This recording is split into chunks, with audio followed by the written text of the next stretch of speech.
کہ اب حضور صلی اللہ علیہ وسلم کی خواہش کے مطابق، رسول پاک صلی اللہ علیہ وسلم کے چاہنے کے مطابق جب قبلہ خانہ کعبہ ہو گیا تو اب قیامت تک کے لیے سارے مسلمانوں کے لیے قبلہ بن۔ مجھے تو حیرت ہوتی ہے ان بیوقوفوں پر جو یہ کہتے ہیں کہ ان کے چاہنے سے کچھ نہیں ہوتا اور نماز پڑھ رہے خانہ کعبہ کی طرف، خانہ کعبہ کی طرف رک کر کے نماز پڑھ رہے ہیں۔ ان کو تو بیت المقدس کی طرف رک کر کے پڑھنا چاہیے، اور بیت المقدس بالکل ادھر مقابل میں نہیں، ادھر خانہ کعبہ ہے تو اس کے بالکل مقابل میں بیت المقدس ہے۔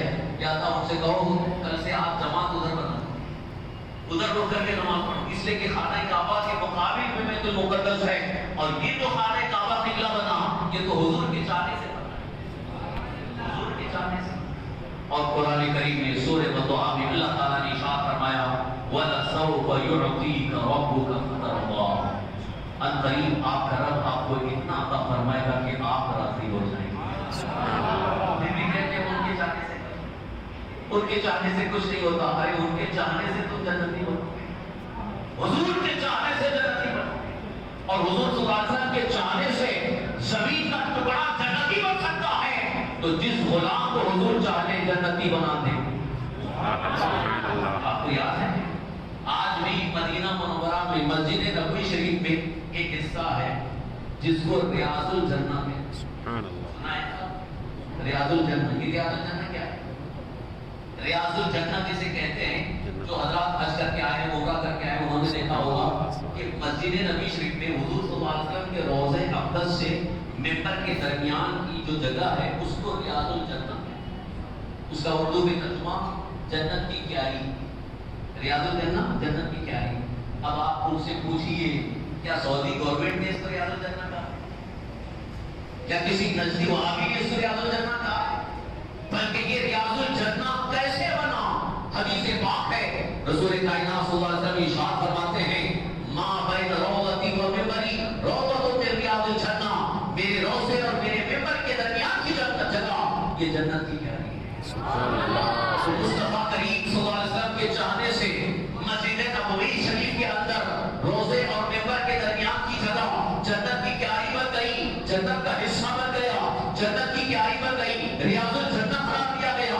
آج ہر مسلمان وہاں پر دو نمازوں رکعت نماز پڑھنے کے لیے بیدار اور بیقرار ہوتا ہے۔ لہذا میں یہی سے کہنا چاہتا ہوں، میرا عقیدہ یہ ہے کہ ہمارے آقا صلی اللہ علیہ وسلم جب زمین کے ٹکڑے کو جنتی بنا سکتے ہیں تو اپنے غلام کو جنتی ضرور بنا سکتے ہیں۔ اسی لیے ہم کہتے ہیں غلامی مصطفیٰ جنت میں جانے کا، جو محبوب خدا کی محبت میں سرشار ہو کر صحیح معنوں میں سچی غلامی اختیار کر لے، یقیناً وہ جنتی ہے۔ اس لیے کہ اللہ کے حبیب سرور کائنات صلی اللہ علیہ وسلم کی شان کو اللہ نے یہ بیان فرمائی وَلَسَوْفَ يُعْطِيكَ رَبُّكَ فَتَرْضَىٰ، ان قریب آپ کا رب آپ کو اتنا عطا فرمائے گا کہ آپ راضی ہو جائیں گے۔ یہ قرآن کریم کی کئی آیات کو میں نے سامنے رکھا، کیا بیان کیا میں نے؟ کیا بیان کیا؟ بولیے شان مصطفیٰ صلی اللہ علیہ شان ظاہر وسلم۔ ہو رہی، شان ظاہر کہ کسی کی شان کو ظاہر کرنے کے لیے آج کل آدمی کسی کی شان بیان کرنے کے لیے جھوٹی جھوٹی تعریف، چھوٹے چھوٹے الفاظ دے کر کے تعریف کرتا ہے۔ جیسے کہ کبھی کبھی کچھ اناؤنسر بھی جو ہے کسی مقرر کو ایسے ایسے الفاظ دے دیتے ہیں جو اس کی لائق بھی نہیں، مگر یہاں قربان جاؤ عظمت مصطفیٰ پر، یہاں شان بیان کرنے والی ذات اللہ کی، جہاں کذب و جھوٹ کا کوئی تصور نہیں، اور جن کی شان بیان کی جا رہی ہے وہ اللہ کے سب سے عظیم رسول، ساری کائنات میں اللہ کے بعد سب سے اونچا مقام و مرتبہ جنہیں اللہ نے عطا فرمایا، ان کی شان بیان کی۔ تو شان مصطفیٰ اللہ تعالیٰ بیان فرما رہا ہے۔ اب آئیے اس آیت کو سامنے رکھیں جس کو میں نے خطبہ مسنونہ میں پڑھا۔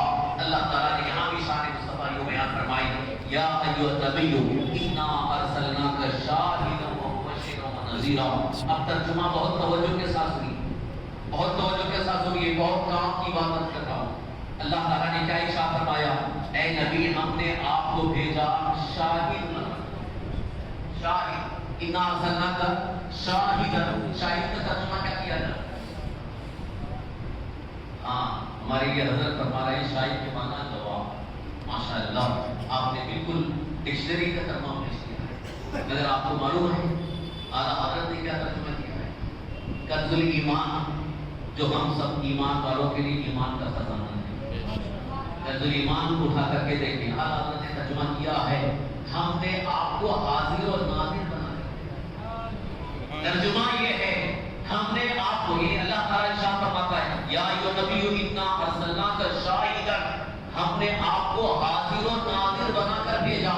اب آپ اگر یہ ترجمہ کرتے ہیں کہ ہم نے آپ کو گواہ بنا کر کے، دیوبندیوں کا ترجمہ یہی، کیونکہ جتنے بھی دیوبندی ترجمے کے ہیں قرآن کے ترجمے ہیں ان میں یہی لکھا ہوا ہے ہم نے آپ کو گواہ بنا کر بھیجا۔ صرف اعلیٰ حضرت نے یہ ترجمہ کیا ہے، ہو سکتا ہو اور بھی ہمارے جو میں نے سنت کی اور میری نظر سے نہیں گزرے، اعلیٰ حضرت نے جو ترجمہ کیا ہے یا ایھا النبی انا ارسلناک شاہدا، اے نبی ہم نے آپ کو حاضر و ناظر بنا کر۔ اب ذرا توجہ کے ساتھ سنیے، ہمارا ترجمہ یہ ہے حاضر و ناظر، اور ان کا ترجمہ ہے ہم نے آپ کو گواہ بنا کر۔ تو گواہ اور حاضر و ناظر اس میں فرق کیا ہے؟ اب آپ کو صرف یہ کہیں گے کہ بھئی آپ لغات میں اگر دیکھیں گے، مصباح اللغات جو عربی ڈکشنری ہوتی ہے تو لغات میں لفظ شاہد کا ترجمہ گواہی ہے۔ شہید یشہد، شاہد کا معنی گواہ، تو انہوں نے ڈکشنری کا ترجمہ کیا، مگر ایمان والے کی عقل بہت اونچی ہوتی ہے، اور ساتھ ہی ساتھ جن کو عشق رسول کی روشنی بھی چھائے ان کا دماغ عرش اعظم کے قریب۔ سبحان اللہ، عشق رسول میں ترجمہ کر رہے ہیں ہم نے آپ کو حاضر و ناظر بنا کر بھیجا، صرف گواہ نہیں، ہم نے آپ کو حاضر و ناظر بنا کر کے بھیجا۔ اب اگر اس کا تجزیہ اس طرح سے کیا جائے تو آپ کو بات اچھی طرح سے سمجھ میں آ جائے گی۔ حاضر کا مطلب کیا ہے؟ حاضر کا مطلب جو موجود ہو، اور ناظر کا مطلب جو دیکھ رہا ہو۔ عربی میں ناظر کہتے ہیں دیکھنے والا۔ تو اب ہم کیا ترجمہ کر رہے ہیں؟ ہم نے آپ کو حاضر اور ناظر بنا کر بھیجا۔ اور الحمدللہ تمام اہل سنت و جماعت کا عقیدہ یہ ہے کہ حضور صلی اللہ علیہ وسلم اللہ کی عطا سے حاضر و ناظر ہیں۔ سبحان اللہ، حاضر و ناظر ہیں۔ تو حاضر و ناظر آپ مان رہے ہیں، لیکن وہ نہیں مان، وہ کہتے ہیں ہم گواہ ہیں۔ لیکن ذرا ان کو تھوڑا سا ایک اچھا ڈوز اگر دے دوں تو شاید ان کی آنکھ کھل جائے۔ ڈوز یہ ہے کہ آپ مجھے بتائیے گواہ ہوتا کون؟ گواہ کسے بنائے؟ گواہ کسے بنائے؟ جیسے مثال کے طور پر اگر کہیں کسی کی لڑائی ہو گئی، مقدمہ کورٹ میں آ گیا، اب جب جس کے درمیان لڑائی ہوئی، دو کے درمیان لڑائی ہوئی، اب وہاں جب مقدمہ پیش ہوتا ہے تو کورٹ میں جج پوچھتا ہے کہ موقع واردات پر کون سا گواہ کون؟ موقع واردات پر گواہ کون تھا؟ تو وکیل جو ہے وہ گواہ پیش کرتا ہے، یہ فلاں صاحب ہوا ہے۔ اب جج اس سے پوچھتا ہے موقع واردات پر تو موجود تھا؟ وہ اگر کہتا ہے کہ ہاں میں موجود تھا، اور اس سے پوچھا جاتا تو نے دیکھا ہے؟ تو کہتا ہاں میں نے دیکھا ہے، تب تو اس کی گواہی مانی جائے۔ اور اگر یہ کہتا ہے کہ نہیں میں وہاں موجود نہیں تھا، تو اس کی گواہی مانی جائے۔ اگر وہ کہتا ہے میں نے دیکھا نہیں ہے، اس کی گواہی مانی جائے گی۔ تو پتہ ہے چلا گواہ جو ہے وہ حاضر و ناظر ہی ہوتا ہے۔ جو حاضر بھی ہو ناظر بھی ہو وہی گواہ ہو سکتا ہے، اور جو حاضر نہیں ہے وہ بھی گواہ نہیں بن سکتا، جو ناظر نہیں ہے وہ گواہ نہیں بن سکتا۔ اسی لیے تو اعلیٰ حضرت نے ترجمہ فرمایا ہے ہم نے آپ کو حاضر و ناظر بنا کر۔ ترجمہ وہ کر رہے ہیں، مگر حقیقت سے حقیقت میں اگر دیکھا جائے تو گواہ ہوتا ہی وہ ہے جو حاضر بھی ہو ناظر بھی ہو۔ اس سے ہم کہتے ہیں اللہ نے اپنے حبیب صلی اللہ علیہ وسلم کو حاضر و ناظر بنا کر۔ یہ حاضر و ناظر ہونے کی شان کیا ہے؟ آپ کو ہو سکتا ہو آپ کی ذہن میں بات نہ آئے، اس سے کہ کہنے والا یہ بھی کہہ سکتا ہے کہ حاضر وہ ہو جو ہمارے سامنے موجود ہو، ناظر ہو جو دیکھ رہا ہو۔ حضور صلی اللہ علیہ وسلم تو اپنے قبر انور میں آرام فرما ہے، رسول کونین صلی اللہ علیہ وسلم کی مثال فرمائے ہوئے آج 1400-1500 سال کا عرصہ گزر رہا ہے، نگاہوں سے اوجھل ہے کہ حاضر کیسے ہیں، ناظر کیسے ہیں۔ ان کا اعتراض اور ان کا سوال صرف اس بنیاد پر ہے کہ وہ تو تشریف لے گئے، ان کا تو وصال ہو گیا، وہ قبر انور میں تھے، حاضر کیسے ناظر کیسے؟ آئیے میں آپ کو بتاتا چلوں، یقیناً حاضر و ناظر ہونے کے کئی مفہوم ہیں۔ حاضر و ناظر ہونے کے لیے ایک تو حصی طور پر، حصی کا مطلب فزیکلی طور پر حاضر و ناظر ہونا یہ بھی ضروری ہے، اور ایک تو اللہ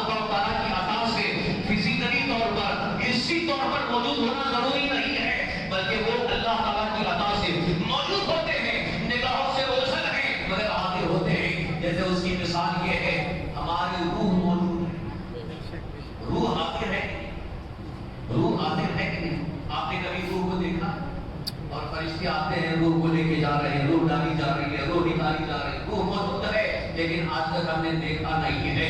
تو یہ موجود تو ہے لیکن ہماری آنکھیں ان کا دیدار نہیں کر سکتی ہیں. اسی طرح سے اللہ تعالیٰ نے اپنے حبیب صلی اللہ علیہ وسلم کو بلکہ سارے نبیوں کو اللہ نے ایسی صلاحیت اور ایسی قوت عطا فرمائی ہے کہ وہ چاہے جسم کے ساتھ یا بغیر جسم کے جہاں چاہے پہنچ جائیں, جہاں چاہے وہ تشریف لے جائیں, جہاں چاہے وہ موجود ہو جائیں. یہی حاضر و ناظر کا مفہوم ہے. اسی نے شاعر نے کہا ہے, سنا ہے آپ ہر عاشق کے گھر تشریف لاتے ہیں, سنا ہے آپ ہر عاشق کے گھر تشریف لاتے ہیں. میرے گھر میں بھی ہو جائے چراغ, میرے گھر میں بھی ہو جائے چراغ, کوئی بلند آواز سے میرے گھر میں بھی ہو جائے چراغ. اس لیے کہ ہمارا عقیدہ یہ ہے کہ سرکار دو عالم صلی اللہ علیہ وسلم تشریف لاتے ہیں. یہ اور بات ہے کہ ہماری نگاہیں, ہماری نگاہوں میں وہ طاقت نہیں ہے, ہماری نگاہوں میں وہ قوت نہیں ہے کہ ہم دیکھ سکیں. اب اس کو اگر سمجھنا ہو تو اور آگے بڑھ کر کے میں آپ کو سمجھاتا چلوں. فرشتے موجود ہیں, فرشتے موجود ہیں. آپ نے کبھی دیکھا, کبھی دیکھا؟ جبکہ آپ کا ایمان ہے, عقیدہ ہے اور حدیثوں کی روشنی میں بالکل واضح اور ثابت ہے کہ کم از کم ملک الموت جن کو حضرت اسرائیل علیہ السلام کہا جاتا ہے وہ بھی آتے ہیں, روح نکال کر کے چلے جاتے ہیں. کسی نے دیکھا ہے؟ اگر کوئی دیکھ لیتا تو شاید ہو سکتا دامن پکڑ لیتا. بے شک اگر دیکھ لیتا تو کہتا کہ حضرت ابھی رک جائیے, ابھی امت نکالیے. مگر اللہ تعالیٰ نے حضرت اسرائیل علیہ السلام کو ایسا وجود عطا فرمایا کہ وہ ہر انسان, ہر مخلوق کی جو روح نکالنے کا وقت ہوتا ہے وہاں پہنچ جاتے ہیں. دنیا دیکھے نہ دیکھے مگر فرشتے پہنچ رہے ہیں. جب اللہ تعالیٰ نے اپنے فرشتے کو یہ قوت عطا فرمائی ہے تو حضور تو فرشتوں سے بھی افضل ہے, حضور تو فرشتوں سے افضل ہے, کائنات کے ہر مخلوق سے افضل ہے. جب فرشتے ایک آن میں, ایک لمحے میں ہزاروں انسانوں کی روح نکالنے کے لیے پہنچ سکتے ہیں تو میرے مصطفیٰ تو حضرت اسرائیل سے افضل ہے, مگر بہت سے افضل ہیں. وہ جب چاہے جہاں چاہے پہنچ جائے. حضور صلی اللہ علیہ وسلم کو اکثر حضرات نے جسمانی حیات کے ساتھ دیکھا بھی ہے. آئیے وہ تاریخ میں آپ کے سامنے پیش کروں. ہمارے ہندوستان کی سرزمین کے عظیم مجدد ملت الشاہ امام احمد رضا قدس رہو, جن کو آج پوری دنیا عبادت کہتی ہے, جن کو دنیا کے کونے کونے سے پیغام آ رہا ہے. آج بھی قلب میں حضرت مصطفیٰ سیدی اعلیٰ حضرت آپ و سلام وہ اعلیٰ حضرت امام اہل سنت امام احمد رضا قدس رہو جب حج کے ارادے سے سفر حرمین شریفین کے لیے پہنچے ہیں, مدینہ طیبہ میں جب حاضری ہوئی ہے, عشق رسول کا عالم یہ ہے کہ دل بے تاب ہے, دل بے چین ہے, بے قرار ہے. نگاہیں میں نگاہوں میں ایسا سرور ہے کہ کب مجھے دیدار مصطفیٰ نصیب ہو جائے. اعلیٰ حضرت امام اہل سنت ایسے عاشق رسول ہیں کہ بریلی کی سرزمین پر بیٹھے ہیں اور بارگاہ مصطفیٰ میں یوں عرض کرتے ہیں, انہیں جانا انہیں مانا نہ رکھا غیر سے کام, للہ الحمد. میں دنیا سے مسلمان گیا اور یوں عرض کرتے ہیں, جان ہے عشق مصطفیٰ روز وضو کرے خدا, جان ہے عشق مصطفیٰ روز وضو کرے خدا, دل کو ہو جو عبد دے خدا تیری گلی سے جائیں. جان ہے عشق مصطفیٰ روز وضو کرے خدا, جس کو ہو درد کا مزہ ناز دوا اٹھائے کیوں. سبحان اللہ. عشق رسول میں ڈوب کر نعتیں پڑھ رہے ہیں, بارگاہ مصطفیٰ میں عرض کر رہے ہیں, صلاۃ و سلام پڑھ رہے ہیں. کعبے کے بدرودگاہ تم پہ کروڑوں درود, طیبہ کے شمس الضحیٰ تم پہ کروڑوں درود. سلام بھی پڑھ رہے ہیں, نعت بھی پڑھ رہے ہیں, بارگاہ مصطفیٰ میں توجہ کے ساتھ پڑھ رہے ہیں. لیکن ایک وقت وہ بھی آ گیا کہ حضور کی بارگاہ سے قریب ہو گئے. روضہ انور کے قریب جب پہنچے, سرکار دو عالم صلی اللہ علیہ وسلم کے قبر انور کے قریب پہنچے تو اس وقت عشق کا عالم یہ تھا کہ دنیا سے بالکل بے خبر. اس وقت عشق کے عالم میں اعلیٰ حضرت اس قدر ڈوبے ہوئے تھے. اسی وقت آپ کی تمنا اور آرزو یہ اگڑا دے رہی تھی کہ سرکار مجھ پر کرم فرما دے, حضور مجھ پر کرم فرما دے. لیکن اس وقت نصیب نہ ہو سکا. تو اس وقت آپ نے چند اشعار پڑھے, کوئی یوں پوچھے تیری بات رضا, تجھ سے کتے ہزار. یہ بات حقیقت میں یہ شعر اسی طرح سے ہے. ہم تعظیماً تجھ سے کتنے ہزار پڑھتے ہیں یا تھوڑا تبدیل کر کے پڑھتے ہیں, مگر اعلیٰ حضرت نے وہاں پر مصطفیٰ میں جو نعت لکھی تھی, تیرے دل اے بہار پھرتے ہیں, تو یہ پوری نعت آپ نے وہاں پر پڑھی. اور آخر میں جو بندہ پڑھا ہے اس سے تیری بات رضا، تجھ سے کچھ 1000 ملتے ہیں. یہ سرکار دو عالم صلی اللہ علیہ وسلم کا ایسا عظیم دربار ہے. بڑے بڑے بادشاہ یہاں پر آتے ہیں، بڑے بڑے اور 70,000 فرشتے صبح، 70,000 فرشتے شام میں آتے ہیں. ہماری کیا حیثیت ہے اسی عالم میں؟ آپ کو اس وقت غروب کی تعلیم ہو گئی اور اسی عالم میں سرکار دو عالم صلی اللہ علیہ وسلم قبر اول سے نکل آئے. بالمشافہ حضور کا کتاب اعلیٰ حضرت نے رسول کائنات صلی اللہ علیہ وسلم کا جب دیدار کیا ہے، اس وقت پھر جو اشعار آپ نے پڑھے ہیں اس ان اشعار کا یہ ایک حصہ عرض کر رہا ہوں. در روضہ کے مقابل وہ ہمیں نظر تو آیا. در روضہ تیرے دل کا ہمیں اے رضا تیرے دل کا پتہ چلا مشکل. در روضہ کے مقابل وہ ہمیں نظر تو آیا، یہ نہ پوچھ کیسا پایا. سبحان اللہ. وہ ہمیں نظر تو آیا، یہ نہ پوچھ کیسا پایا. تجھے حمد ہے خدایا، تجھے حمد ہے خدایا. یہ سچے عاشق رسول کی پہچان یہ ہے کہ حضور صلی اللہ علیہ وسلم کی بارگاہ میں پہنچے ہیں تو آپ نے حضور صلی اللہ علیہ وسلم کا دیدار بھی کیا ہے. اسی طرح سے حضرت سید احمد کبیر رفاعی رحمۃ اللہ علیہ جو اولیاء کرام کی فہرست میں ایک بڑا اونچا نام ہے، نام آپ نے سنا ہوگا حضرت سید احمد کبیر رفاعی رحمۃ اللہ علیہ بغداد شریف کے عظیم ولی کامل ہیں. سچے عاشق رسول نے جب حضور صلی اللہ علیہ وسلم کی بارگاہ میں پہنچے اس وقت آپ نے یہ عرض کیا تھا، یا رسول اللہ صلی اللہ تعالی علیہ وسلم میں بہت دور تھا تو آپ کے عشق میں، آپ کی محبت میں اپنی روح کو آپ کے قدموں میں بھیج دیا کرتا تھا، لیکن آج آپ نے مجھ پر کرم فرمایا ہے، مجھے اپنے قریب بلا لیا ہے، زیارت نصیب ہو گئی ہے روضہ اکبر کی. لیکن اب میرے دل کی آرزو اور تمنا یہ ہے کہ میں آپ کی دستگوشی کا شرف حاصل کرنا چاہتا ہوں. حضرت سید احمد کبیر رفاعی رحمۃ اللہ علیہ نے بارگاہ مصطفیٰ میں عرض کیا ہے، تاریخ گواہ ہے اس وقت قبر اندر شق ہوئی اور حضور صلی اللہ علیہ وسلم کا دست مبارک باہر ہے. حضرت سید احمد کبیر رفاعی رحمۃ اللہ علیہ نے پڑھ کر کے حضور صلی اللہ علیہ وسلم کے دست مبارک کا بوسہ. تو یہ جسمانی حیات کے لیے عرض کر رہا ہوں، اللہ تعالیٰ نے ہمارے آقا سرکار دو عالم صلی اللہ علیہ وسلم کو ایسے حاضر و ناصر بنا دیا ہے، جب چاہے جہاں چاہے آپ پہنچے. دلیل سمجھ میں آ رہی؟ ایک اور مضبوط دلیل آپ کے سامنے پیش کروں، شاید اس کا کوئی انکار نہیں کر سکے گا کہ نبی حاضر و ناظر ہوتے ہیں وصال کے بعد بھی، دنیا سے رخصت ہونے کے بعد بھی، جبکہ حضور صلی اللہ علیہ وسلم کے وصال فرمائے ابھی تقریباً 1400 سال یا 1450 سال کا عرصہ ہوا ہے. آپ معراج کے واقعے میں پڑھو کہ جب حضور صلی اللہ علیہ وسلم معراج کی رات حضرت جبریل امین علیہ السلام کے ساتھ مسجد اقصی میں پہنچے. کہاں پہنچے؟ مسجد اقصی میں. تو جب مسجد اقصی میں پہنچے تو وہاں کا منظر کیا تھا؟ آپ نے علماء سے سنا ہوگا، ہر شب معراج میں واقعی معراج کو سنتے ہیں. جب حضور صلی اللہ علیہ وسلم مسجد اقصی میں پہنچے ہیں تو حضرت آدم علیہ السلام سے لے کر حضرت عیسیٰ علیہ السلام تک سارے نبی وہاں پر پہنچے. یہ تاریخ ہے، یہ حدیث پاک میں صاف موجود ہے کہ سارے انبیاء وہاں پر موجود تھے. اب میں ان سے پوچھنا چاہتا ہوں جو کہتے ہیں نبی مر کر مٹی میں مل گئے، کیا بات ہے، کیسی بات زبان سے کہتے ہیں مر کر مٹی میں مل گئے. اب جب ان سے کہا جاتا ہے کیا بڑے الفاظ بولتے ہیں یار، کیا گستاخی کرتے ہیں؟ یہ گستاخی نہیں ہے. انسان جب مرتا ہے تو مٹی تو ملتا ہے، مٹی سے ملتا ہے. ارے مٹی سے ملنا اور ہے، مٹی میں ملنا اور ہے. تو مٹی میں مل گئے کہہ کر کے وجود کو ختم کر رہے ہیں، جبکہ رسول پاک صلی اللہ علیہ وسلم کی حدیث صحیح حدیث ہے ابن ماجہ کی، حضور صلی اللہ علیہ وسلم نے ارشاد فرمایا ان اللہ حرم علی الارض من تأکل اجساد الانبیاء فنبی اللہ حی یرزق.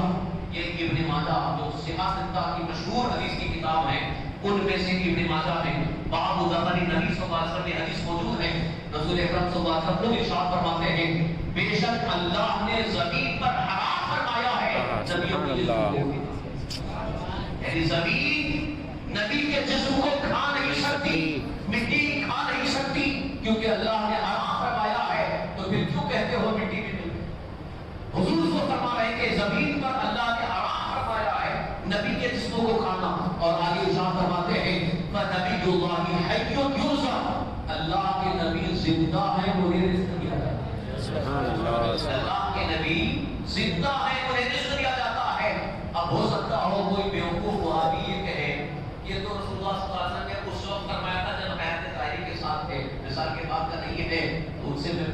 سی بات عرض کرنا چاہتا ہوں. یہ حدیث کا ذرا پس منظر دیکھو. حضرت ابو درداء انصاری رضی اللہ عنہ اس حدیث کے راوی حضرت ابو درداء انصاری رضی اللہ عنہ ہیں. انہوں نے حضور صلی اللہ علیہ وسلم کی بارگاہ میں ایک بات یہ عرض کی تھی, یا رسول اللہ مجھے کوئی وظیفہ بتا دیں جس کو میں کثرت سے پڑھوں. تو حضور صلی اللہ علیہ وسلم نے اس وقت ان کو وظیفہ کیا بتایا کہ حضور نے ارشاد فرمایا کہ جمعہ کے دن کثرت سے مجھ پر درود شریف اقدروا علی الصلاۃ یوم الجمعہ. یہ حدیث پاک کے الفاظ کہ جمعہ کے دن تم کثرت سے مجھ پر درود پڑھو, اس لیے کہ وہ فرشتوں کے خاص آدمی کا دن ہوتا. تو حضرت ابو درداء انصاری صحابی نے یوں عرض کیا, پوچھا حضور سے, یہ حدیث پاک میں موجود ہے, اب بعد وفات کا یا رسول اللہ, یا رسول اللہ صلی اللہ علیہ وسلم یہ درود شریف پڑھنے کا جو سلسلہ جو آپ فرما رہے ہیں, کیا آپ کے وفات کے بعد بھی میں ایسے ہی درود پڑھوں؟ تو حضور نے ان کے جواب میں فرمایا ہے, ان اللہ حرم علی الربا ان تاکل اجساد الانبیاء فنبی اللہ یحیی یرزق. یعنی حضرت ابو درداء انصاری کے ذہن میں ایک بات آئی تھی کہ وصال کے بعد, انتقال کے بعد کیا درود پڑھنے کا یہ سلسلہ جاری رکھا جائے. یعنی ان کا تو تصور یہ تھا کہ انتقال کے بعد انسان ختم ہو جاتا ہے, انسان گل کر مٹی میں مل جاتا ہے, اس کا وجود ختم ہو جاتا ہے. مگر حضور صلی اللہ علیہ وسلم نے حضرت ابو درداء انصاری کو جواب میں کیا فرمایا, اے ابو درداء کیا تم سمجھ رہے ہو کہ ہمارے وفات کے بعد ہم مر کر مٹی میں مل جائیں گے؟ نہیں, بلکہ ہر نبی کو اللہ نے یہ شان عطا فرمائی ہے کہ وہ نبی وصال کے بعد بھی قبر میں زندہ رہتے ہیں. قبر میں ویسے ہی زندہ رہتے ہیں جیسے حیات ظاہری میں ہیں. ان کے جسم کو مٹی کھا نہیں سکتی, بلکہ اللہ تعالیٰ انہیں رزق عطا فرماتا ہے. نبی تو اللہ ربیوں پکار اٹھے, تو زندہ ہے واللہ, تو زندہ ہے واللہ, میری جسمیات سے زندہ ہے, زندہ ہے واللہ. یعنی قسم خدا کی آپ زندہ ہیں. تو میں یہ اثر رہا تھا کہ اللہ تعالیٰ نے اپنے حبیب صلی اللہ علیہ وسلم کو حاضر و ناظر بنا کر دیا. بولیے, حاضر و ناظر بنا کر کے دیا. اب حاضر و ناظر ہونے کا مفہوم آپ نے سمجھ لیا کہ حضور صلی اللہ علیہ وسلم وصال کے بعد بھی اپنے قبر انور میں زندہ ہیں, تو وہ حیات ظاہری کے ساتھ ہیں, لہذا امت کے افعال, اعمال, کردار کو دیکھ رہے ہیں. یہ حدیث پاک میں حضور صلی اللہ علیہ وسلم نے ارشاد فرمایا کہ میری امت کے اعمال مجھ پر پیش کیے جاتے ہیں, میں اپنی امت کے اعمال کو دیکھتا ہوں. تو اس بات پر ہمیں واقعی فخر بھی ہے, خوشی بھی ہے کہ ہم محفل میلاد مصطفیٰ سجا رہے ہیں تو حضور دیکھ رہے ہیں. سبحان اللہ, سبحان اللہ کو دیکھ رہے ہیں, ہماری اس محبت کے انداز کو دیکھ رہے ہیں, حضور کی شان بیان کرنے کو دیکھ رہے ہیں. یقین جانو رسول پاک صلی اللہ علیہ وسلم کی جو شان بیان کرتا ہے اس سے حضور بھی خوش ہے اور اللہ بھی خوش ہے. سبحان اللہ, سبحان اس سے اللہ کے رسول بھی راضی ہیں اور اللہ بھی راضی ہے. کہ میں اپنی طرف سے نہیں کہہ رہا ہوں, بہت مضبوط دلیل کی بنیاد پہ کہہ رہا ہوں. جب بھی حضرت حسان بن ثابت انصاری رضی اللہ عنہ شان مصطفیٰ حضور کی شان بیان کرتے تھے, اشعار پڑھتے تھے, تو حضور صلی اللہ علیہ وسلم نے ان کے لیے خاص دعا فرمائی. یہ حدیث پاک میں ہے, حضرت حسان بن ثابت انصاری رضی اللہ عنہ کے لیے حضور نے کیا دعا فرمائی, اللہم ایدہ بروح القدس, اے اللہ ان کو روح قدس سے ان کی مدد فرمائی. روح قدس یعنی حضرت جبریل, اللہ کے نبی ہمارے آقا صلی اللہ علیہ وسلم اپنے جانشان صحابی حضرت حسان بن ثابت کو دعا دے رہے ہیں, اس لیے کہ حضرت حسان بن ثابت ہمیشہ شان مصطفیٰ بیان کرتے ہیں. اسی لیے علماء فرماتے ہیں جو شان مصطفیٰ بیان کرتا ہے اللہ تعالیٰ حضرت جبریل کے ذریعے ان کی مدد کرتا ہے. حضرت جبریل ان کی مدد فرماتے ہیں, ان کے ساتھ ہوتے ہیں. اس لیے ہم بڑے ہی اچھے انداز میں شان مصطفیٰ بیان کرنے کو اپنے لیے ذریعے نجات اور ذریعے آخرت سمجھتے ہیں. عزیزان محترم, آیت کریمہ کا صرف ایک حصہ ابھی پورا نہیں ہوا. اللہ یا نبی انا ارسلناک شاہدا, ابھی ایک حصہ بھی پورا نہیں ہوا. آپ تھکے تو نہیں؟ مجھے تو لگ رہا ہے بہت تھک گئے ہیں. اب کتنا اگر زیادہ بیان کرو تو شاید مزید تھکان کی وجہ سے بات ایسا ہو, جو باتیں بتائی گئی وہ ذہن سے نکل نہ جائے. بولے گی نہیں, یاد رہے گی بات بے شک, انشاءاللہ انشاءاللہ. اس لیے کہ آج کل ایمان کی لٹیرے بہت, ایمان کے ڈاکو, ایمان کے لوٹنے والے بہت لوٹ رہے ہیں. اور خاص طور پر اپنی نوجوانوں سے میں کہنا چاہوں گا, کیونکہ سوشل میڈیا ایک بہت بڑا دجال. سوشل میڈیا اس زمانے میں سب سے بڑا دجال ہے۔ سوشل میڈیا کے ذریعے گمراہ کیا جاتا ہے۔ سوشل میڈیا کیا ہے؟ یہی آپ کے ہاتھوں میں موبائل ہے، نیٹ سے تعلق ہو گیا، اور واٹس ایپ پہ، انسٹاگرام پہ، یوٹیوب پہ کچھ بھی آ رہا ہے، کچھ بھی آ رہا ہے، سب آ رہے ہیں رتو یابش، اور دیکھنے والے دیکھ رہے ہیں اور کسی چیز کو بھی ایکسپٹ کر رہے ہیں، قبول کر رہے ہیں۔ کتنے اچھے خاصے نوجوان جن کو میں نے دیکھا اچھے خاصے سنی تھے اور بہر گئے۔ ابھی ہمارے علاقے میں ایک فکروں کا گوہر شاہی کا ایک پاکستان میں نکلا تھا، گوہر شاہی، یا گوہر شاہی، وہ ماشاء اللہ رب العالمین گستاخی رسول صلی اللہ علیہ وسلم بھی ہے اور گستاخی صحابہ بھی ہے، اور کہتا ہے نوجوانوں کو بلا کر کے تم کو میں اللہ دکھاتا ہوں۔ مسجد میں کیا جا رہا ہے؟ مسجد میں کیا ملتا ہے؟ وہاں خالی پیشانی ٹیک کے آتے ہو، اللہ تھوڑی تم دیکھ پاؤ گے، میرے پاس آؤ، میں خدا دکھاتا ہوں، اللہ دکھاتا ہوں۔ طریقت کے ذریعے، ذکر الہی کے ذریعے کتنے نوجوان بیٹھ گئے اور اس کے پاس ذکر الہی کے لیے جا رہے ہیں۔ دو بچے میرے 14-15 سال کے بچے میرے پاس پکڑ کے لائے گئے، اور اسے جب میں نے پوچھا کہ کیا بتاتا ہے، وہ کہتا ہے کہ یہاں ایک نس ہوتی ہے، ایک نبض ہوتی ہے، اس کو پکڑ کر کے مجھ سے کراتے ہیں، مجھ سے اللہ کو کراتا ہے۔ میں نے کہا یار اس سے بڑا شیطان کون ہو سکتا ہے؟ اللہ کو دیکھنا یہ کسی انسان کے بس کی بات نہیں ہے، یہ اللہ تعالیٰ نے صرف اپنے حبیب صلی اللہ علیہ وسلم کو یہ خصوصیت عطا فرمائی کہ دنیا میں اللہ کا دیدار صرف حضور صلی اللہ علیہ وسلم، حیات ظاہری میں حضور صلی اللہ علیہ وسلم کا دیدار ہوا، اور اس کے علاوہ اللہ تعالیٰ کا کوئی دیدار نہیں کر سکتا، اس لیے کہ اللہ تعالیٰ نے ارشاد فرمایا لا تدرکہ الابصار، آنکھیں اس کا احاطہ نہیں کر سکتی، دیدار نہیں کر سکتی۔ یہ جہالت میں لوگ گمراہ ہو، تو میں اس لیے عرض کر رہا ہوں کہ سوشل میڈیا کے ذریعے گمراہ کیا جا رہا ہے، ذکر کے بہانے آپ کو لے جاتے ہیں اور گمراہ کر رہے ہیں، طریقت کے بہانے آپ کو لے جاتے ہیں اور گمراہ کر رہے ہیں۔ کتنے ایسے ڈھوکی بابا آج موجود ہیں جن کو لوگ سمجھتے ہیں بہت موچیلا بابا ہے، بہت بڑا عارف باللہ ہے، کبھی وہ کہتا ہے نماز پڑھنے کی ضرورت نہیں ہے اور تمہاری نماز میں پڑھ لیتا ہوں، اور ایسے لوگوں سے یہ کہو کہ ٹھیک ہے کھانا بھی ہمارا تم کھا لیں۔ جو یہ کہتا ہے کہ تمہاری نماز میں پڑھ لیتا ہوں، تم کو نماز پڑھنے کی ضرورت نہیں ہے، ایسے بھی لوگ امام ہیں کہ تم مت پڑھو، تمہاری نماز ہم پڑھ لیں گے، تو ان سے کہو ٹھیک ہے ہم کھانا نہیں کھائیں گے، ہمارا کھانا بھی کھا لیں۔ ایسا ہو سکتا ہے کہ تم بھوکے رہو اور اسے کہو ہمارا کھانا تم کھا لیں؟ معاذ اللہ کی کتنے بڑے دھوکے باز ہیں، یہ سب شیطان ہیں، یہ سب دجال ہیں جو گمراہ کر رہے ہیں۔ اسی طرح سے کبھی کچھ بھی فتنہ پیدا کرتے ہیں، فتنہ کھڑا کرتے ہیں سوشل میڈیا کے ذریعے، بہت سارے فتنے اٹھے ہوئے ہیں۔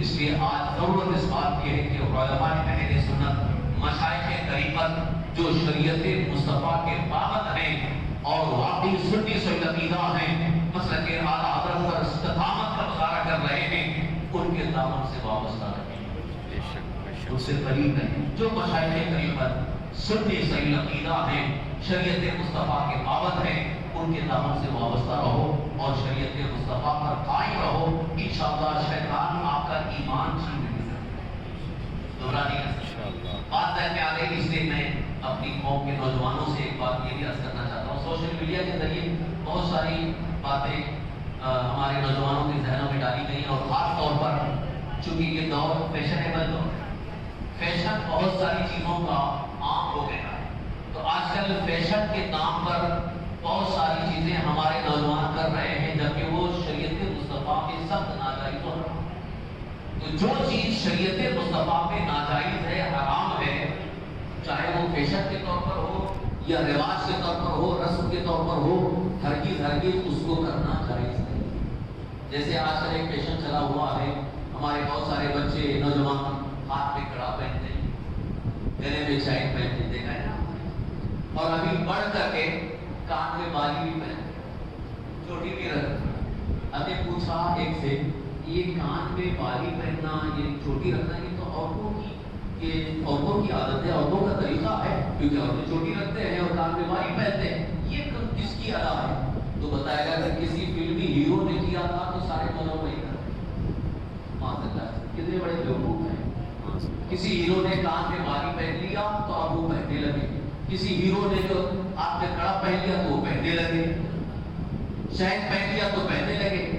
آپ اس بات پر یقین رکھو کہ یہ جو فلمی ہیرو کی ادا کو اپنا رہے ہو، اس سے دنیا میں بھی ذلیل ہوگے، قبر میں بھی ذلیل و رسوا ہوگے، اور میدان محشر میں اللہ تبارک و تعالیٰ کی بارگاہ میں بخشش نہیں ہوگی۔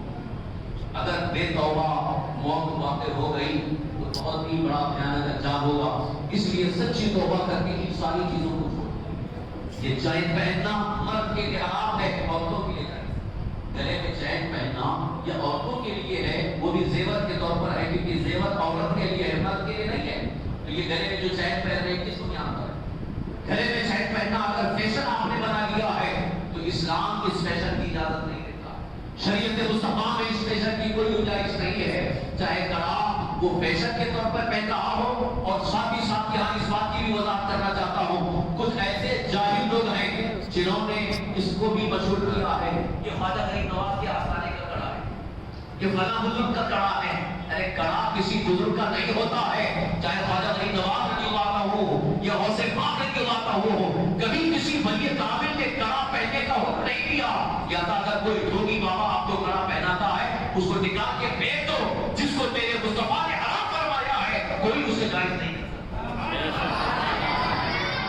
حضور صلی اللہ علیہ وسلم کی بارگاہ میں ایک صحابی آئے، ان کے ہاتھ میں لوہے کی انگوٹھی تھی، لوہے کی انگوٹھی پہن کر کے آئے۔ سرکار دو عالم صلی اللہ علیہ وسلم سخت ناراض ہوئے۔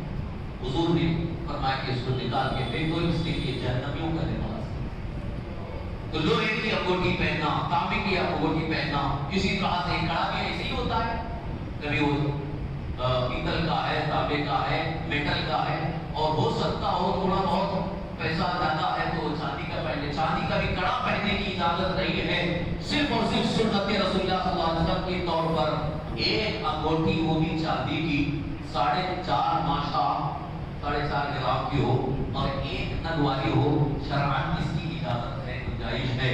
باقی 2-2 3-3 10-10 انگوٹھیاں جیسا کہ ڈھوکی بابا پہنتے ہیں، 10-10 انگوٹھیاں پہنے ہوئے ہیں اور اس میں ہر ایک میں الگ الگ نگینہ ہے۔ اب ان سے پوچھا جائے کہ یہ اس نگ سے جو ہے وہ روزی آتی ہے، اس نگ سے جو ہے وہ ترقی ملتی ہے، اس نگ سے کامیابی ملتی ہے؟ کتنا بڑا جاہل ہے۔ ترقی، روزی، کامیابی اللہ تعالیٰ کی طرف سے ملنے والی ہے، اور یہاں معاذ اللہ اس نگ کو خدا مانی ہے۔ یہ نگینے کا کوئی تاثر